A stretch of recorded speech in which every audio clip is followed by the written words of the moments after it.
Bon, aujourd'hui, on va faire tomber le masque. Pourquoi je vous dis ça? Parce que très souvent, une des questions qu'on me pose quand je fais une formation, un coaching, c'est « Mais comment tu as fait pour être aussi à l'aise à l'oral? Par quoi tu es passé pour être aussi à l'aise à l'oral ?» Je me suis dit que j'allais vous en parler, histoire que vous puissiez, vous pareil, faire ce que j'ai fait et peut-être vous situer dans ce parcours. Donc les 7 prochains jours qu'on va passer ensemble, je vais vous les dédier à chacune des étapes que j'ai mis en place jour après jour, année après année, pour être plus à l'aise, mieux maîtriser l'art oratoire, la rhétorique, l'éloquence et toutes les compétences que cela nécessite.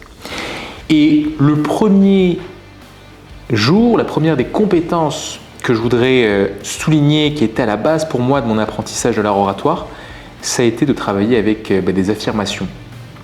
J'avais un bullet journal, peut-être que vous connaissez, donc c'est une espèce de cahier qu'on m'avait offert pour mon anniversaire, et je m'étais écrit des phrases.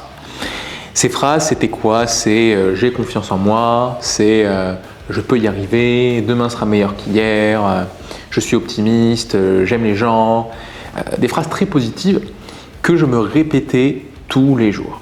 Et quand je vous dis tous les jours, c'était d'une précision, une répétition diabolique. Il y a dû y avoir 3 ans pendant lesquels je lisais tous les jours les mêmes phrases, j'ouvrais le même cahier et c'était vraiment quelque chose de rituel.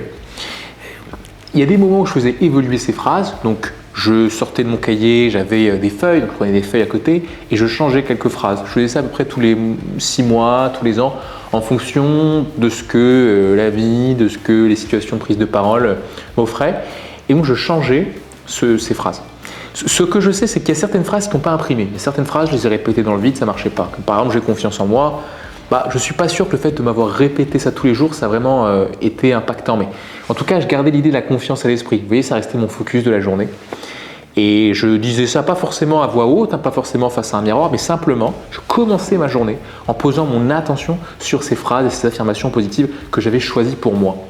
Et ce que je me disais à ce moment-là, c'est « Je peux choisir aujourd'hui le Nicolas de demain. Je peux choisir aujourd'hui ce que je serai plus tard. » Alors, moi je me rappelle, je vais vous dire un truc, quand j'en parlais à des gens autour de moi, on se moquait de moi. Je me rappelle une fois, on s'est même moqué de moi en ouvrant ce cahier et en lisant à haute voix ces phrases en disant il a besoin de lire ce genre de phrases pour savoir qui il est. Ça m'avait fait mal à l'époque.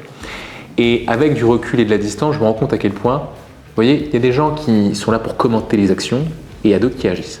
Donc je vous invite, vous, à agir et à ne pas vous demander si ce que vous faites est bien ou mal, si on va vous juger, vous aimer ou pas. Vous agissez et vous avancez. Et si vous avez cette logique-là et que vous commencez par ça, que vous commencez par vous affirmer pour mieux vous connaître, ce sera déjà le premier pas de cet orateur que vous allez devenir. En tout cas, ça a été mon premier pas, travail d'affirmation de soi, qui m'a aidé à développer la confiance et à développer la croyance que je pouvais y arriver. Et sans croyance, il n'y a pas d'action. Donc voilà le premier pas que je voulais vous partager aujourd'hui. Certainement que vous avez peut-être déjà mis ça en place, que vous avez déjà travaillé sur vos croyances. Si on était ensemble en coaching, en formation, on travaillerait dans le détail sur les croyances qui pour vous touchent à vos valeurs, qui pour vous font la différence, qui pour vous ont de l'impact et donc vous permettent de faire ce premier point. Mais voilà ce que j'ai dû commencer par mettre en place pour être un orateur plus à l'aise et plus éloquent, changer ma façon de m'affirmer par rapport à moi-même. Et demain, je vous dirai la deuxième chose que j'ai mis en place. À demain.